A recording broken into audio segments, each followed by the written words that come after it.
Assalamualaikum warahmatullahi wabarakatuh, seluruh peserta From the Earth to the Arsh yang semoga Allah rahmati dan Allah berkahi.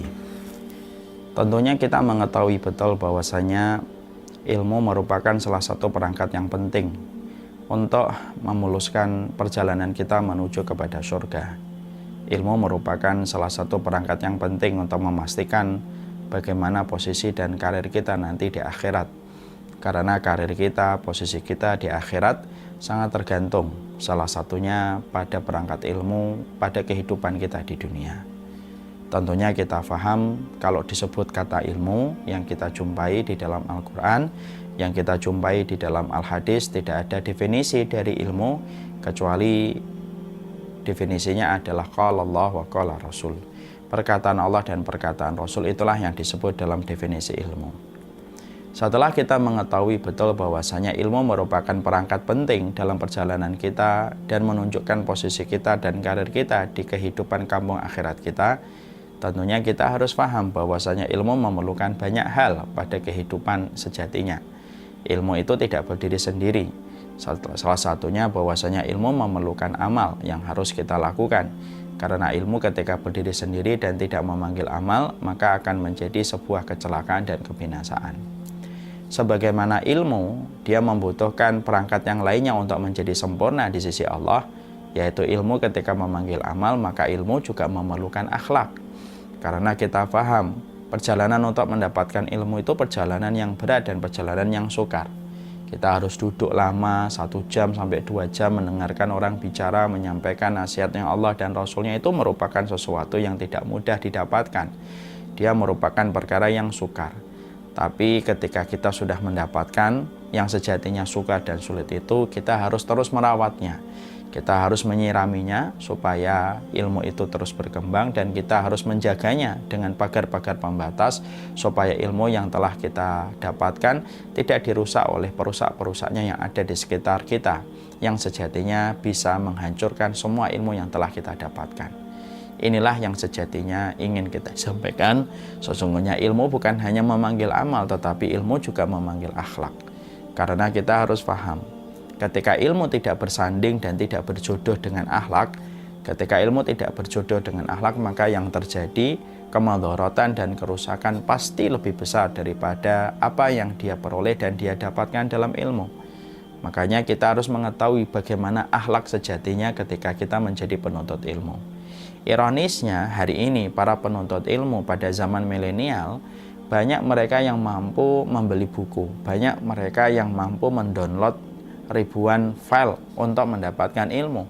Tapi ternyata ada satu pembahasan yang sejatinya sering mereka lewati dan lompati, yaitu pembahasan tentang adab dan akhlak, serta perhiasan yang sejatinya harus dimiliki oleh setiap penuntut ilmu. Dan tentunya kita khawatir ilmu yang sejatinya sudah sukar kita dapatkan karena kita tidak rajin menyiraminya dengan akhlak, kemudian kita tidak pandai menjaganya dengan pagar-pagar amal yang kita lakukan pada kehidupan. Itulah yang kita khawatirkan, ilmu itu akan menjadi sesuatu yang musnah dan layu sebelum masanya kita petik dalam kehidupan di akhirat. Makanya ilmu memerlukan akhlak. Tentunya akhlak itu sesuatu yang sifatnya harus dipelajari. Beda sopan santun dengan akhlak itu berbeda. Sopan santun bisa kita dapatkan secara manual, bagaimana orang tua kita yang mengajarkan. Tetapi akhlak itu sesuatu yang sifatnya semuanya termaktub dan tertera di dalam kitab-kitab para ulama. Dan kita sejatinya harus tahu apa sih akhlak yang harus dimiliki oleh seorang penuntut ilmu. Bagaimana akhlaknya dia kepada ilmunya, bagaimana akhlaknya dia kepada gurunya, bagaimana akhlaknya dia kepada kitab, ini harus dia mengerti. Jangan sampai kita bangga, kita menjadi penuntut ilmu, tetapi justru kita lupa bagaimana akhlaknya. Padahal akhlak itu merupakan perhiasan yang sejatinya harus dipakai oleh setiap penuntut ilmu, supaya apa yang dia pakai mampu membuat terpesonanya Allah dan membuat kagumnya Allah kepada mereka yang memadu padankan antara ilmu dengan akhlak. Berulang-ulang sering saya sampaikan, ilmu tanpa akhlak itu rusak. Kalau orang itu tidak punya akhlak, berarti akhlaknya buruk. Dan kalau sudah akhlaknya buruk, Rasulullah sudah mengingatkan, inna su'ul khuluq yufsidul amal kama annal khala yufsidul asal. Akhlak yang buruk itu merusak amal sebagaimana cuka merusak madu. Jadi kalau orang itu berilmu tetapi tidak ada komitmen akhlak, maka sejatinya akhlak buruk ketika dia tidak memiliki sifat akhlak yang baik, maka akhlak itu akan merusak amal ibadah sebagaimana juga merusak madu. Sebagaimana sebaliknya punya akhlak doang tak punya keinginan untuk menambah ilmu, itu batil karena bermodal akhlak semata tidak bisa masuk surga. Makanya ilmu itu berjodoh dengan akhlak. Dan sesungguhnya perhiasan itu berhiasan dengan ilmu.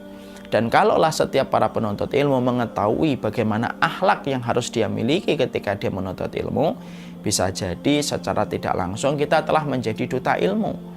Orang mungkin tidak perlu mendengarkan kita, tapi karena mereka melihat akhlak kita setelah kita berakhlak mendapatkan ilmu, maka orang itu mungkin akan berbondong-bondong mengikuti pilihan yang kita pilih, mengikuti gerakan apa yang kita lakukan, mengikuti apa yang kita kerjakan, disebabkan mereka jatuh cinta kepada apa yang telah kita perlihatkan ketika kita memadu padankan antara ilmu dengan akhlak. Makanya kehidupan akhlak itu menjadi penting.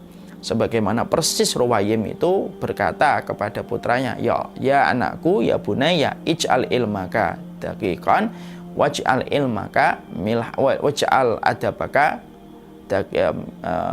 daqiqan. Ya bunayya, ij'al ilmaka milhan waj'al adabaka daqiqan. Ruwaym itu pernah berkata dengan bahasa yang sangat indah, sastranya tinggi. Ruwaym berkata, ya anakku, jadikanlah ilmumu sebagaimana taburan garam dalam satu masakan. Tapi jadikanlah adabmu dan akhlakmu terhadap ilmu itu sebagaimana tepung. Nah, kita paham kalau kita membuat satu menu makanan, tepung dan garam itu porsinya pasti banyak tepungnya. Garam itu hanya ditaburi. Dan ternyata salah satu ulama salah berkata, jadikanlah ilmu kamu itu hanyalah taburan garam, tapi jadikanlah adab kamu sebagaimana tepungnya. Maka untuk menunjukkan kepada kita bahwasanya betapa mulianya kehidupan akhlak yang sejatinya menjadi perhiasan setiap penuntut ilmu. Dan banyak di antara kita yang justru sudah lama ngaji, sudah lama ikut taklim, tapi ternyata kita tidak mengetahui bagaimana akhlak yang sejatinya harus kita miliki. Dan ketika kita minus akhlak, inilah yang menjadikan kita banyak dibenci para penuntut ilmu, bukan karena kebenaran, tapi kita akhirnya menjadi orang yang dibenci karena akhlaknya. Makanya saya selalu mengingatkan kepada diri saya sendiri, kalau kita dibenci karena akhlak, itu musibah. Tapi kalau kita dibenci karena ilmu dan kebenaran, maka itu anugerah. Yang parah, double musibahnya adalah orang yang dibenci karena akhlak tapi dia merasa dibenci karena kebenaran. Itu tentunya double musibahnya. Nah, inilah yang menjadikan kita. Kenapa kita akan mempelajari kitab Hilyah Thalibil Ilmi? Kenapa kita harus mempelajari kitab ini? Karena kitab ini akan menyajikan kepada kita menu yang sangat menarik dan menu yang sangat lezat untuk dilahap oleh kita. Bagaimana adab-adab yang harus kita miliki, adab ketika menuntut ilmu, bagaimana metode kita ketika belajar, bagaimana adab kita bersahabat, bagaimana adab kita dengan guru, bagaimana berias dengan ilmu, larangan yang harus ditinggalkan oleh para penuntut ilmu. Maka kitab ini akan menyajikan kepada kita semua perkara yang sejatinya harus kita ketahui. Dan ini merupakan fondasi pertama sebelum kita banyak nanti mempelajari kitab-kitab muktabar yang diwariskan para ulama terdahulu. Makanya saya memilih kitab Hilyah Thalibil Ilmi menjadi pembahasan harian kita melalui audio.